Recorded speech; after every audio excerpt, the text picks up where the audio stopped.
Before we get started with today's video, have you heard the latest buzz? Oh, hi. Hey Bumblebees, are you ready for the biggest top 10 channel yet? Because if you are, you need to go like and subscribe to Bumblebee right now. You can be the first one to hop on there and make a really gross bee pun, because we've been busy. Bumblebee, a new channel Dewey and myself will be hosting, will be launching August 11th. It's official. We have had an absolute blast and we will continue to with your support, so head on over to like and subscribe to be the first to check it out because I'm so excited. I can't wait. It's gonna be so much fun. Okay, so here we are, part 4. The list goes on and on, my friends. Like part 3, I dove into the comments to see what you wanted next, but I also asked my fellow M8 team to see who they wish they could forget. Because we learned about a lot of people on this channel that we just really wish we didn't have to have nightmares over. Welcome back to Most Amazing Top 10, everyone. I'm your host, Rachel Fisher, and here is our top 10 evil people from history we wish we could forget. Part 4, let's go. Number 10, Martin Shkreli. Oh, this freaking guy. He makes me so mad, and no, he's not a serial killer. No, he isn't some cruel world leader. He is a man who decided that making money was more important than helping cure a devastating disease, which is so funny, or helping people ease their symptoms. Imagine that the vaccine that could save your life, I don't know, for COVID, and allow you to see your family and hug them cost more money than you have in your bank account. Imagine if someone did that during this pandemic. We wouldn't be happy, would we? Now you know where I'm going with this. Martin Shkreli is the creator and founder of Turing Pharmaceuticals and acquired 62 Daraprim in 2015. Daraprim is used to treat a life-threatening parasitic disease and prevents toxoplasmosis in patients with HIV. It's also used to treat cancer, malaria, and AIDS. So, pretty damn important. Shkreli decided to find a way to raise the price from $13.50 to $750. Yeah, making it unattainable to many who needed it. A 5,000% overnight increase despite the fact that it only cost around $1 to make.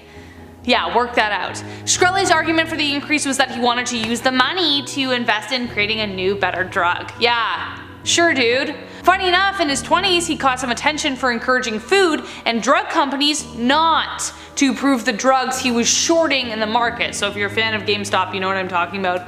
This is the kind of guy that they were trying to teach a lesson to. The price of the drug still remains the same today, and Martin is now in prison for fraud, and he will not be let out early. Good. Number 9, Lavrentiy Beria. This one was put forth by commenter Brian Runyon, and what a good choice. We talked about Stalin in part 1, and it only makes sense that we talk about Beria. Aside from the ruler himself, Beria was the most hated man in the Soviet Union. When Stalin passed away in 1953, the horrors of his rule were far from over, and Beria can be thanked for that. During the 1930s, he oversaw the bloody purges and succeeded Nikolai Yezhov after he was shot by Stalin on Beria's recommendation. He ran the Soviet network of slave labor camps and indulged his dark delights in some of the worst ways you can imagine. He loved to torment the prisoners in a variety of ways, and his cruelty knew no bounds. I can't go into detail without being bleeped to heck, so you can imagine. After Stalin's expiration, he took over state security and internal affairs, which put him in control of the secret police, leading to many people fearing him more than they did Stalin, which says a lot. As a result, conspirators within the party had him forcibly removed and executed, though some believe that he escaped as the events of the arrest are cloudy. Still, a bunch of evil men were scared of an even more evil man, so he must have been that bad, right? Number 8, Ilse Koch.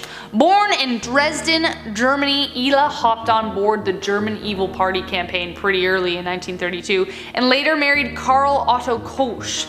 It was this union that would lend her all the resources she desired to satisfy her bloody lust and really macabre Pinterest ideas. By that point, let's just say this power couple makes number 9. Karl was the head of the Sachsenhausen concentration camp, who was later commissioned to build a new concentration camp called Buchenwald. Ilse, meanwhile, earned the title of the witch of Buchenwald due to her sadistic and inhuman tendencies. She would ride her horse through the camp and whip prisoners, and had, shall we say, eclectic taste when it came to interior design. She loved trophies, Buffalo Bill style, and she delighted in lampshades, book covers, and gloves made from, well, it wasn't cow leather. She even had shrunken human skulls. It was due to the many testimonials of the prisoners at the camp that Ilse was tried for her cruelty, though sadly, she never completed her full sentence. She took her own life in her prison cell. Is it bad that I wish someone turned her into a toilet seat cover? Number 7, Emperor Hirohito. About a dozen of you across 2 different videos recommended Hirohito, so here he is. Like most of the world, Japan in the 1930s was in no way peaceful. One of the most horrific atrocities in the world occurred under the reign of Emperor Hirohito, called the Nanking Massacre. In 1937, Japanese troops stormed the Chinese city of Nanking, where they slaughtered and tormented thousands of people in the most impossibly brutal ways. The events are closely related to the Sino-Japanese War and World War II. The Second Sino-Japanese War was a conflict between Japan and China, where Japan tried to essentially invade China. Chinese forces left the city of Nanking, though some stayed to defend it, but the result was a relentless, widespread brutality. According to some documents, Hirohito did try to say that he felt bad, and some believe there was little he could have done to stop it, as he was considered a figurehead. But still, figurehead or no, Hirohito approved of the annihilation campaigns in China, which included burning villages to the ground. The official numbers of how many were killed during the massacre are roughly between 200 to 300,000 people, probably more, and that doesn't include the millions that were killed during the rest of the wars they fought. Number 6, Fred and Rose West. This next recommendation comes from Central Dark's Lucy, and I am very much in agreement. Fred and Rose West were 2 people that should have never existed, yet they did. What's worse is that many considered them charming and normal, a good laugh, but what they didn't know were the horrific crimes they were committing in their very own community. The West sadistically tormented and took the lives of at least 9 young women on record, including their own daughters, between 1973 to 1987. The majority of them took place in their very home, which was constantly under construction, in order to cover up the crimes. While neighbors thought they were fixing up the garage or the garden, they were instead making their very own graveyard.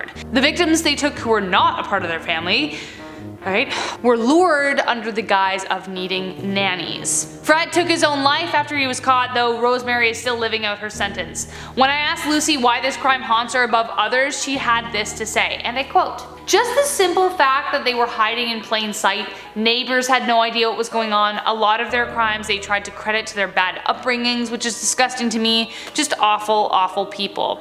She also recommends the book Fred and Rose, the full story of Fred and Rose West and the Gloucester House of Horrors, for anyone who wants to know more to try and understand how evil like this could possibly exist. Number 5, John Wayne Gacy. This was kind of like a me one. I really hate this one. John Wayne Gacy. Never mind it. I had to eventually put John Wayne Gacy on this list because, for similar reasons to Fred and Rose West, he was hiding in plain sight.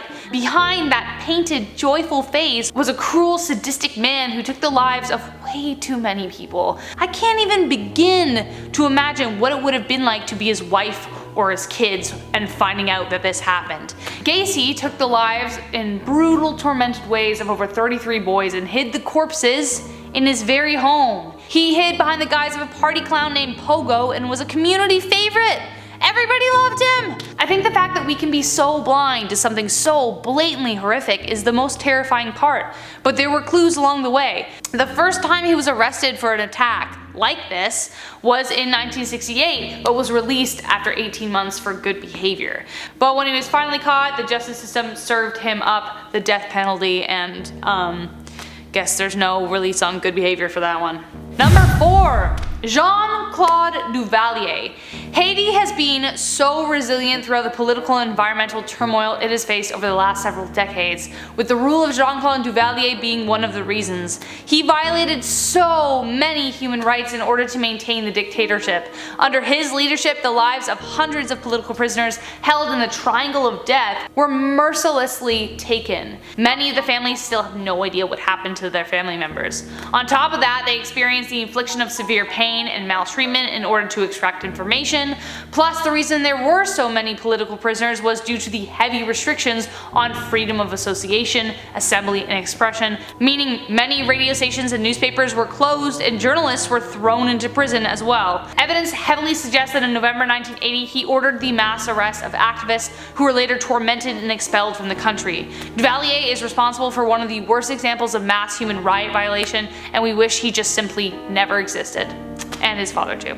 Number 3. Harold Shipman. Harold Shipman was responsible for taking the lives of over 260 patients who trusted him. Despite heading into medicine for noble reasons, his mother died when he was 17 and he wanted to dedicate his life to medicine, it had a deadly price. After attending the University of Leeds, he failed his entrance exam, which should have been like a stop sign right there, but he ended up getting a placement and was fired early on after that because it was discovered that he was forging prescriptions. Another thing that should have stopped him from ever being hired again. But nope, Donnybrook Medical Center and Hyde took him on, and boy was that a mistake. Thankfully, the local undertaker noticed a crucial pattern that probably saved hundreds more lives. He noticed that Shipman's patients were always found sitting or reclined on a couch or sofa, and then on top of that, Angela Woodruff's mother died, leaving behind a will giving everything to Shipman.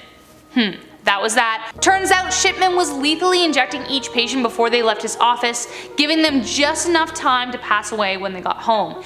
Angela's mother had just been to see Shipman that day, and were it not for Angela, Shipman may have taken many more lives.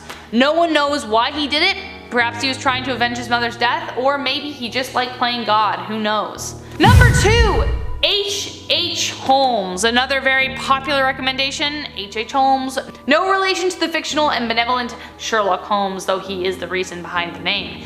Dashing and deadly, Dr. Henry Howard Holmes is infamously known for his murder castle that ensnared victim after victim. He was in fact a genius, finishing school at the age of 16 and earning his doctorate by the age of 23, but earning an honest living was far from his mind. In fact, as a child, he showed an interest in medicine by practicing surgery on animals. In medical school, he got into the habit of stealing corpses and conning insurance claims, and as an adult, he conned and worked his way to earning enough money to construct his dream murder castle, or mansion of death. A hotel of labyrinths that led to peril. Each level was booby-trapped with trapdoors, mazes, and chutes that would drop his victims into the basement where vats of acid, quicklime, another version of acid, and a crematorium lay where he would burn the bodies. Like his old medical school days, he also took out insurance policies on his victims to fund his macabre endeavors. Historians still debate how many people he killed, but currently it sits around 200, probably more. Number 1, the Chessboard Killer. I actually had never heard of this person today before Olivia told me. This next guy was actually a recommendation from our good old buddy, Olivia. Here is why she thinks he is one of the absolute worst and deserves to be on this list. And I quote, I think his quote, "For me, life without murder is like life without food for you. I felt like the father of all these people since it was me who opened the door for them to another world," really sums up how evil he is. He is able to not only justify his killings, but he also feels good and proud of them. When he was caught, he showed no remorse and instead showed a desire to be remembered for the acts. A lot of evil people committed their evil acts with the intention to gain something, but he did it just because he liked it. He knows what he did wrong, but he just doesn't care. Unquote. Yeah, I agree. Alexander Pushkin was built to be a killer, and I truly wish he was never born. Primarily targeting elderly homeless people, he would lure them to a graveyard to drink on his grandfather's grave, and then beat them to death. He committed the crimes in Bitsap Park, and when he was caught, he confessed his 61 killings and even showed in detail how he accomplished each and every one. When a connection to the supermarket he worked at was revealed and they searched his house, they found a chessboard with numbers on almost each square. Hence the name, the Chessboard Killer. And that was our top 10 list of evil people we wish we could forget, part 4. If you want a part 5, you know what to do. Like, subscribe, and comment. Let me know who you want to see next, and make sure you track who was in part 1, 2, 3, and 4, because we'll work together on that. Let's just collaborate. This is our thing, okay? I've been your host, Rachel Fisher, and until next time, take care, guys.